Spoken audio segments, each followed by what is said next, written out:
Hey guys, welcome back to my channel. This video is a review of the Seven Lions Park and Rave event that was co-hosted between Relentless Beats and Insomniac Events in Phoenix, Arizona. And yes, this was quite a long time ago, which I did a review video for it and I just never posted it. And so I'm actually just going to play the review video I originally made. This review is older, but it's not necessarily outdated. Now Insomniac is hosting their own Park and Rave events in Southern California, separate from Relentless Beats. But Relentless Beats is now hosting these pod concert experiences, so yeah. Both of the companies are still doing events and a lot of the things are still the same. I just went to the first ever Relentless Beats pod rave and it was awesome. Keizo and Sullivan King killed it, and if you want to check that out, I do have a vlog on my channel. And then Insomniac is also doing Park and Raves. I just wanted to finally post this video because I'm actually going to the Adventure Club Park and Rave in Southern California by Insomniac Events, and I will be reviewing that event when I get back, and so it just made sense, like I should post this video. So here we go. Here is the review video I originally shot and edited for the first ever Insomniac Relentless Beats Park and Rave.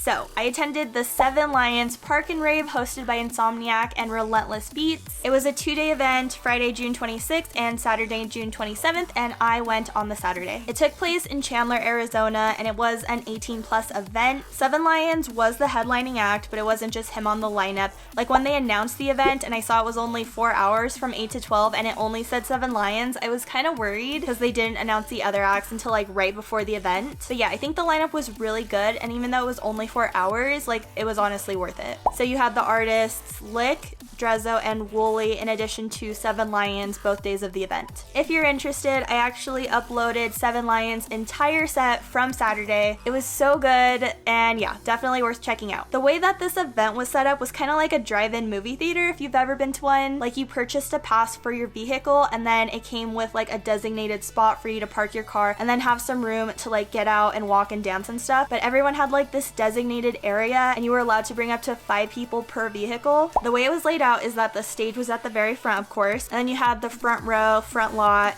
the middle lot, and then the back lot. And depending on which lot you were in is what determined your ticket price, because they were tiered ticket prices, so obviously the front row was way more expensive than like the back row. These were the prices, and when the prices were first announced, like people really weren't filling the prices. Like a lot of people thought it was too expensive, and looking at it just like this, like even I thought it was like really expensive. But again, you're allowed to bring up to 5 people per vehicle, so it would be like this number divided by 5 basically. Like if you purchased a vehicle pass for the back lot, that was only like $30 or $40 per person if you had 5 people. We were in the middle lot, which I think ended up being like $325. Like yeah, it may seem pretty pricey, especially the front lot, but we have to keep in mind that this event is very exclusive, as in they can't actually fill the entire event with people. There's a very limited number of people who can attend, and so since they're not selling all of these tickets to fill the space, of course it's going to be more money to fund this event than if they were allowed to charge 100 times more people like a lower amount. You know what I mean? All in all, after attending the event, I can personally say that the money was definitely worth it. It was so much fun. I would definitely go again, and depending on the artist that comes out next, I might even pay for the front row. I don't know. I think the car spots were actually pretty big. They were 28 by 20 feet, and you were allowed to be outside of your car. You just had to stay in your like designated spot, and everybody was required to wear a mask if you were outside of your car. And honestly, everyone followed the rules. Everyone was in their designated area all the time. You didn't have people like wandering unless they were like going to the bathroom, and everybody was wearing masks, with the exception of like when you're eating and drinking, like you can't wear a mask. And honestly, like masks are like part of people's rave outfits, so most people weren't like complaining about wearing masks. Like I actually bought an Insomniac mask while I was there and it matched my outfit, and so did my friend Jo. One of the ones they had were yellow, so I went with her outfit, and yeah. Oh my god, we're out here!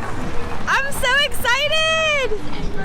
Can't believe it's rave day. Like what? Oh my god, my hair matches your outfit. It matches everything. Yo, green is serene.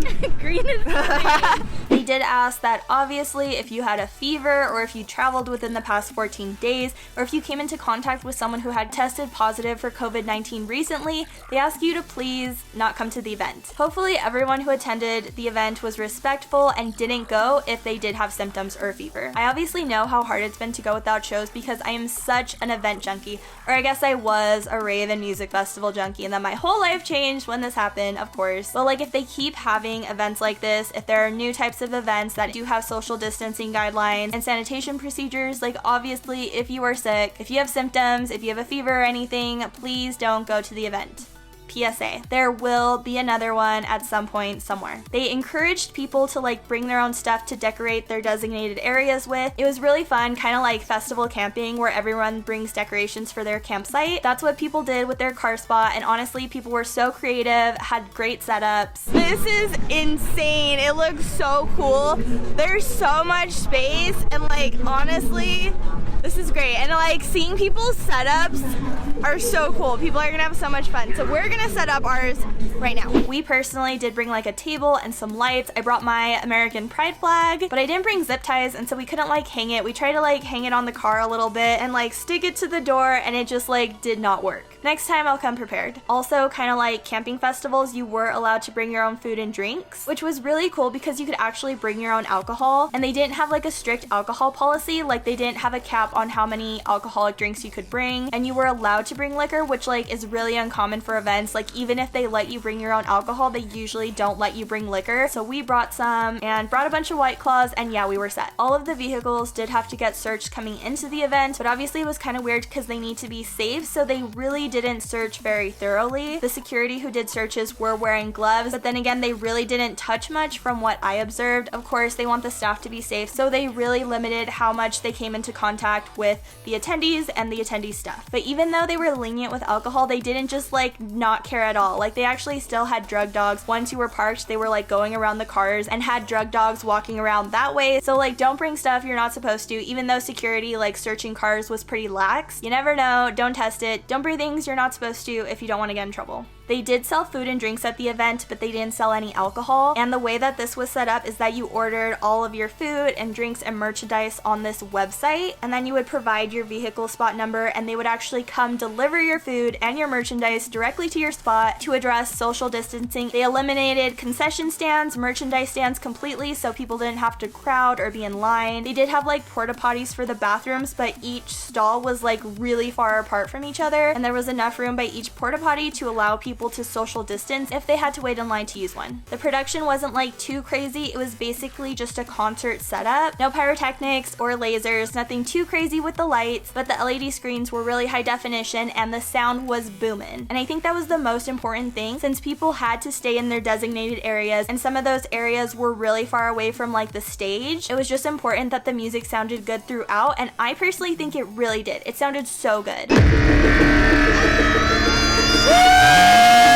I saw him when oh my god! Really? Yeah. It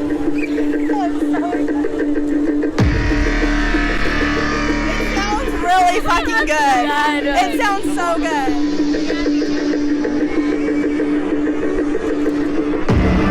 I missed live bass and live sound systems so much. I finally got my fix and it was so worth it. I don't know though, I mean, I was in the middle lot and the sound sounded great, but if you actually went to the event and you were in the back lot, definitely let me know in the comment section how the sound sounded there as well. One thing I really appreciated is that they asked people not to honk their horns during the show, which I was like so grateful for, because I did see videos like on Instagram of car raves before this event, and like so many people were just honking their cars the whole time that it just did not seem fun or appealing. I just thought it was really disrespectful, and literally throughout the show, no one honked their horns like at all. It was amazing. I appreciated it so much because Seven Lions deserves better. He does not deserve horn honking. Overall, this event was so much fun. It was definitely worth the travel. It was definitely worth the money. I know at a glance, everyone thought it was so expensive, but like in the end, both days did sell out, I'm pretty sure. Well, like I went on Saturday and that day definitely sold out, and I don't think anyone who attended was disappointed. Like it was a high quality event. Insomniac and Relentless Beats did not disappoint. I honestly literally felt really safe attending this event, and that is so important during this time, you know? Literally, there's social distancing precautions. Like, they did a really good job. There was so much room. Everybody was far apart from each other. You didn't have to come into contact with anyone to get your food or merchandise. They delivered everything to you, so you didn't have to like leave your spot ever. Everybody wore the mask. There was hand sanitizer everywhere. Honestly, they did everything right. I felt safe going, and that's why I would be okay going again. Like, if they didn't have social distancing and sanitation under control, I obviously wouldn't go again, because even though I went to this event, like, I went for me, but I also went to go and see what things are like so I could come back and tell you guys like if it was worth it or not, if it was safe. My conclusion is that yes, this event by Insomniac and Relentless Beats,